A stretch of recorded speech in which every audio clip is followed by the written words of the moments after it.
Here's another piecewise function, and we're told that y, or f of x, is equal to this linear equation, 2x plus 1. Now, because I have an exponent of 1 there, I know that this is linear. For x is greater than or equal to 1. So if we remember, our y-intercept here is 1. I'm getting that from our b. And our slope is up 2 over 1. So I'm going up 2, right 1, up 2, right 1. Then my graph is going to look something like this, all the way through. And of course, here is 1 for x equals 1. Now, if I put a 1 into my x, 2 times 1 is 2 plus 1 is 3. I have this point 1, 3. And because I can only use this graph when the x is greater than or equal to 1, here's my great demarcation. Here is x is greater than or equal to 1. So I'm going to have to erase all the rest of this. See, it's easy for me with these whiteboards to do this, but you certainly can do this with pencil and paper on your paper. Y equals x squared plus 3. Well, here I see that the exponent is squared. So I know this is a quadratic equation. And that might require us to go back and remember what the parent function for y equals x squared looks like.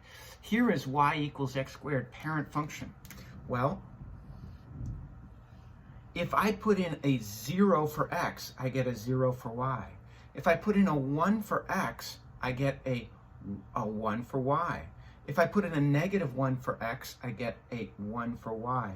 And hopefully, even if you didn't remember, this has kind of a horseshoe shape, then you could just choose x and get y. X and y. This is all I'm doing. I said 1, 1, negative 1, 1. How about 2? Well, I put a 2 in there. 2 squared is 4. Because this is an even function, I can tell you right away that we'll have this point negative 2, 4 as well. How do I know it's an even function? Look at its exponent. That's even. And all even functions have symmetry across the y-axis there. So this is that parent function. If I have y equals x squared plus 3, notice that plus 3 is outside of the parentheses there. So it affects the y. If anything's outside the parentheses, it affects y. So it's going to be up 3. We have a vertical translation, up 3, if you remember from your days studying pre-calculus and algebra. But look at this. If I go over 1, I'm going to go up 1. If I go over 2, I'm going to go up 4. The same is true here. Over 1, up 1, over 2, up 4. So I can easily get the points of this child function of the parent function y equals x squared. So when I come back to this board, I know that if I put a 0 in for x, I get a 3 for the y. So this is a point, 0, 3. And if I put in a 1 for the x, 1 squared is 1 plus 3 is 4, I'm going to get a 4 for the y. Now, there is my point, and it's going to look like this horseshoe shape. Ah, yes, but x is only less than 1. It's not equal to 1. So I'm going to have an open circle here. And this point is at 1, 4. This is our piecewise function graph. Look, it is a function because at any point on my x, at any point in my domain, I only am going to scrape through 1 and only 1 y. So it passes the vertical line test. Even here at 1, the function value at 1 is going to be 3, not 4. Speaking of function values, we're asked to evaluate this function for certain values of x.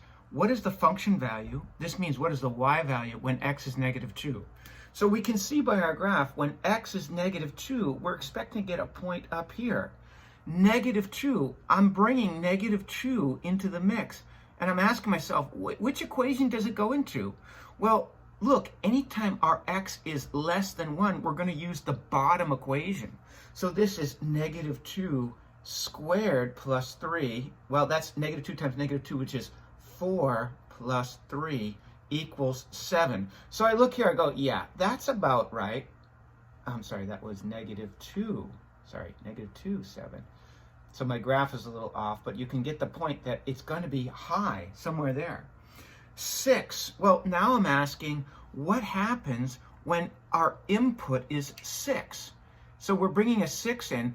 Look, if x is greater than 1, well, 6 is certainly greater than or equal to 1, we'll use the higher road here.